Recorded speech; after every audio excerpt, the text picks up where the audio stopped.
Shout out to Ring RQ, Julius, you legend. We're going to do a joint interview, yeah? Yeah, we'll do a joint interview, Julius. Thanks for the support. You're a legend. From your girls, Raven and Ellie. Welcome to the motherfucking relay. We're covering today's top boxing news. We'll start with this. Earlier today, Chantelle Cameron, the super lightweight division's undisputed champion, addressed her team's decision to have Ellie Scottney and her trainer Shane McGuigan barred from competing on the undercard of her upcoming fight with Katie Taylor, saying, "I'm gutted to have come on here and write this today, but I've no option after the statement that was issued last night and the harassment, threats, and witch hunt that came afterwards. Firstly, I am sorry that Ellie feels the way she does. I respect her as a fighter, and I wish the situation was different, but as female fighters who always have to work harder to prove themselves, I would have hoped that she would have understood the situation and how important our mental health is going into fights like these, especially as the away fighter in Dublin where Katie Taylor is hailed as a national treasure. The last thing I need is more intimidation. Yes, I am a fighter, but I am a human too.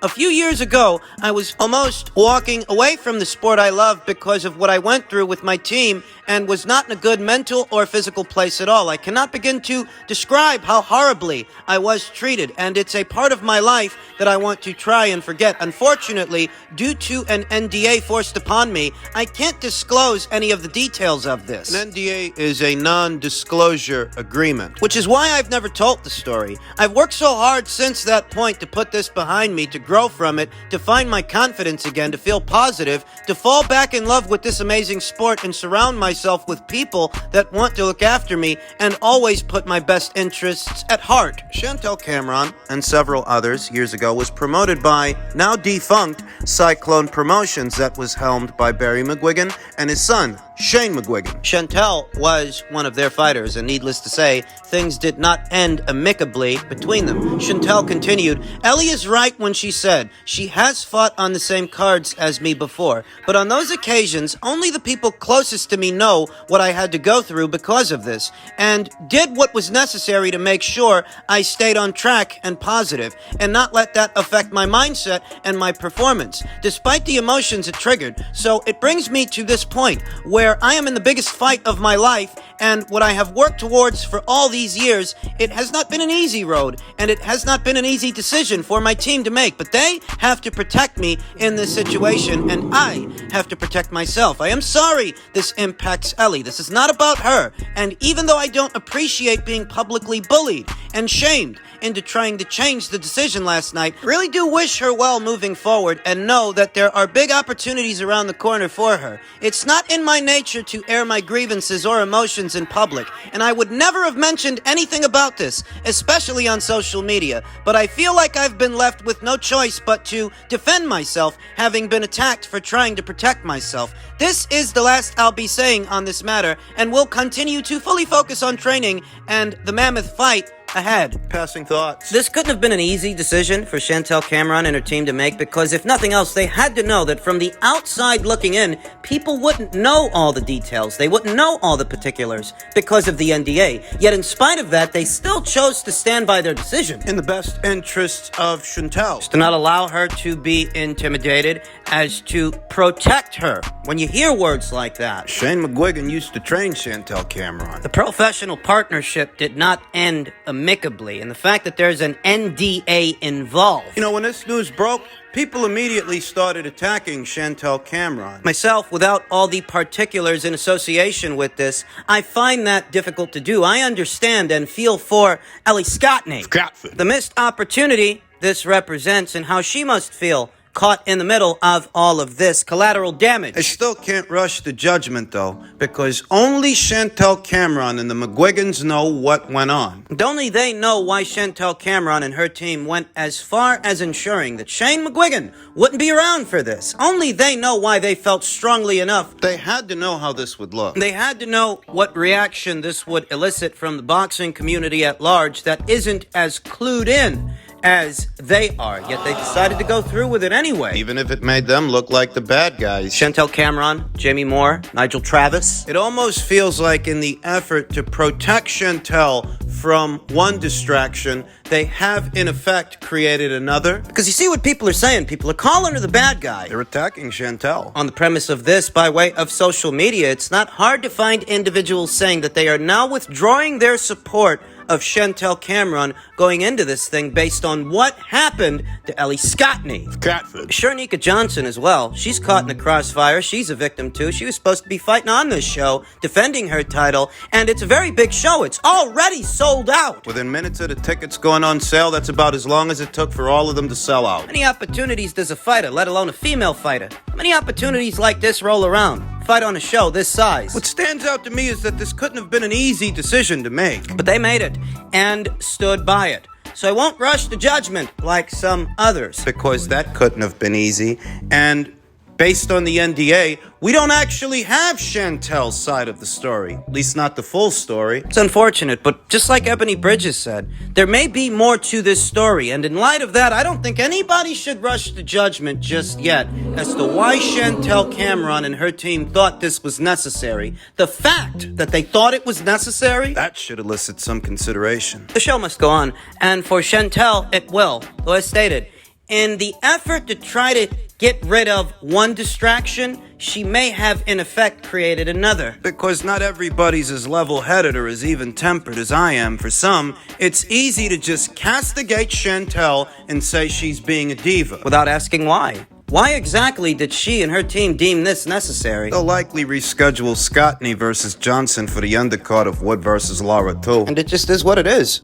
In men's welterweight news, it appears that Alexis Rocha is moving forward with his career without Terence Crawford, and he will face Anthony Young atop a May 27th DAZN show. This lends credence to the notion that Terence Crawford may be fighting Errol Spence Jr. Because initially, he was under orders to fight this guy. He was under orders to fight Alexis Rocha. Now he isn't. BoxingScene.com has confirmed that Alexis Rocha will no longer wait out the process for his mandatory shot at the WBO welterweight title. Instead, the top-rated contender will revisit plans to face Anthony Juice Young, which will headline a May 27 DAZN show from Fantasy Springs Casino in Indio, California. The development comes as the deadline long ago expired for Rocha's team to negotiate with WBO welterweight titleist Terence Bud Crawford for their ordered fight. The March 20th deadline came and went without a deal in place, and with Rocha's immediate team initially calling for the WBO to order a purse bid hearing. Doesn't look like that purse bid was ever ordered. No news is broken of Terence Crawford being stripped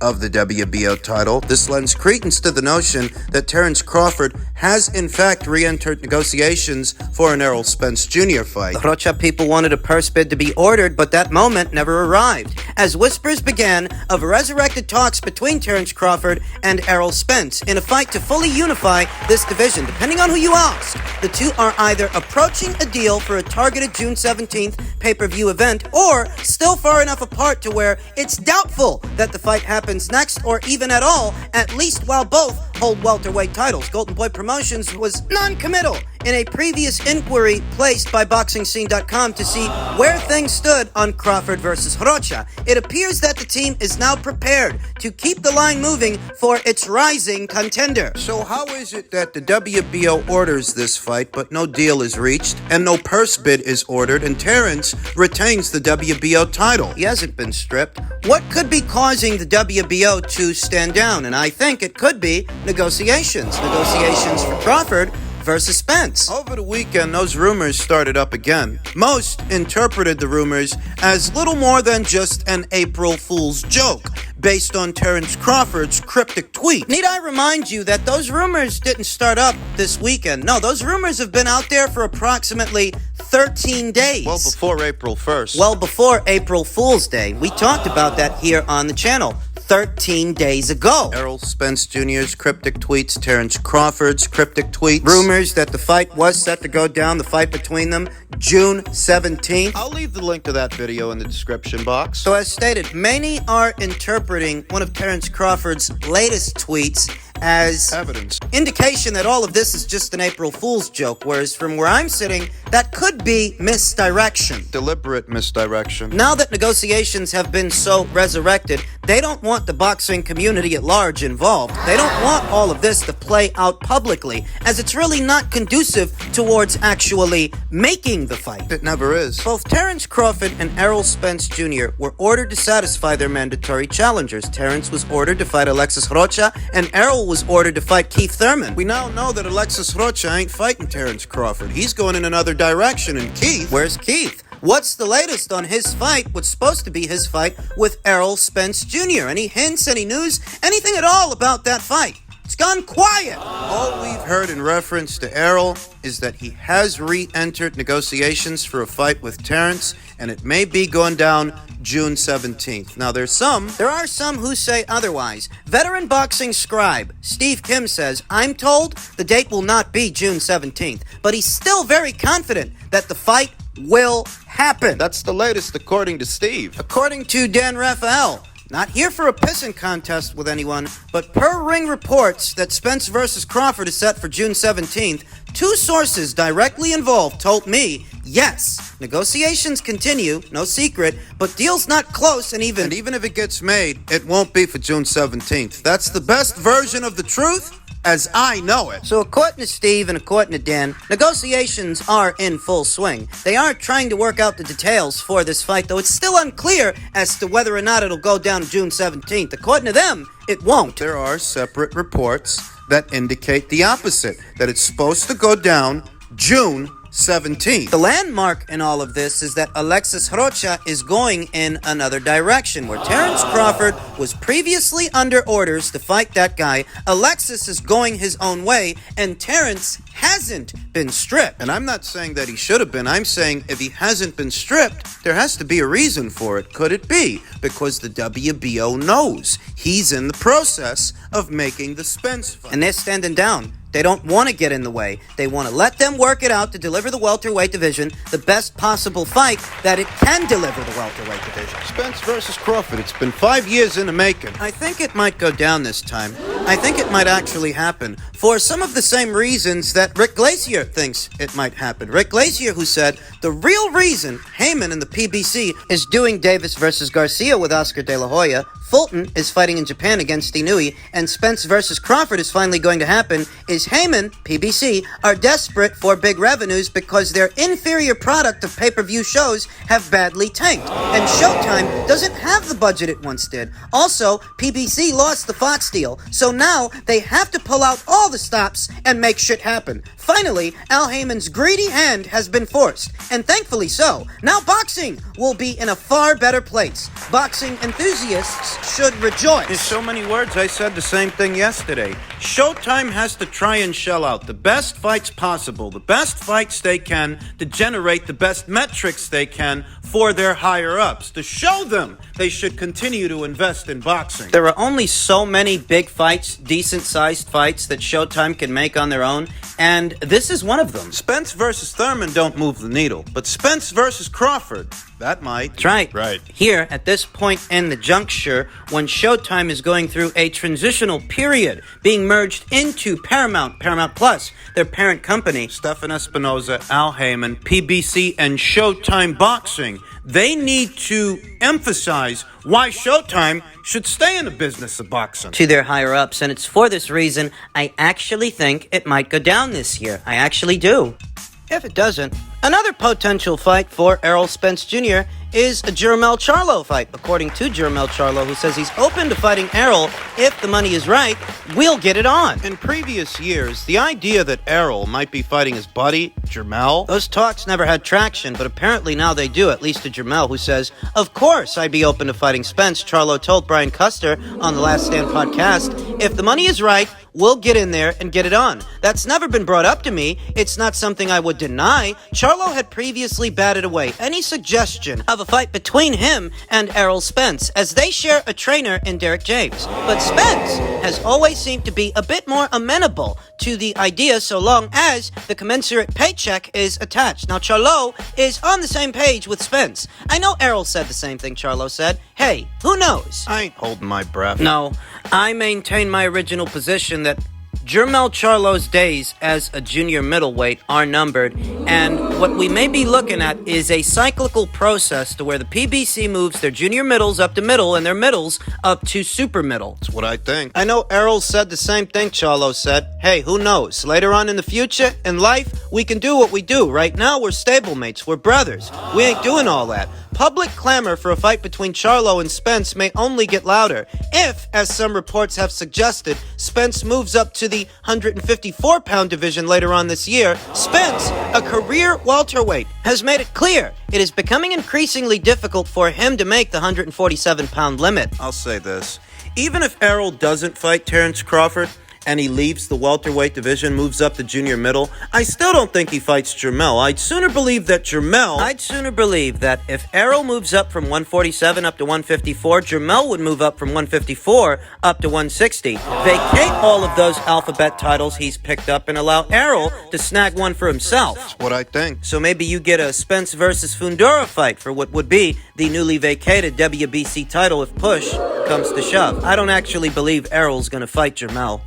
Jermell Charlo, who's 32 years old, is recovering from a broken hand that he sustained last December during a sparring session, causing him to pull out of a scheduled defense against mandatory challenger Tim Tszyu of Australia. There has been talk that that fight could be rescheduled for later on this year since it has been postponed again. They're talking about doing that in either late August or early September, and Tim Tszyu, He's not waiting around. He's set to return to action in his native Australia against an opponent that has yet to be announced. It's not like Jermell Charlo has the same wiggle room as Tim. the only reason that they haven't stripped him yet is because he claims to be injured. In between now and August or now and September, the WBO may run out of patience and they may so decide to strip Jermell of the brown belt and award it to Tim Tszyu. We've talked about that. Now, Tim plans on returning to action. In defense of his WBO interim title. It's possible that he shares the ring in the very near future against someone in the WBO's current rank standings. And ranked at number 1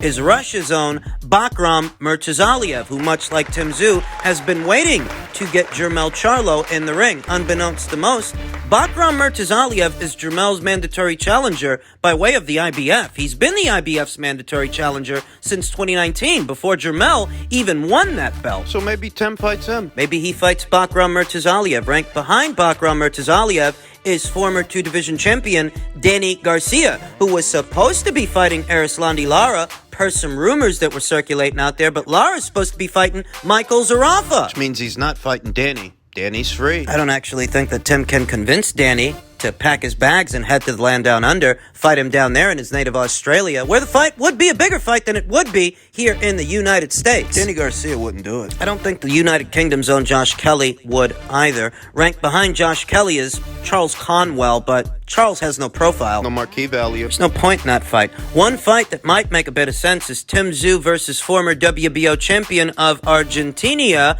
Brian Castaño. Maybe he might be willing to travel. He ain't got a fight scheduled. He's not busy with anything. I could go for that.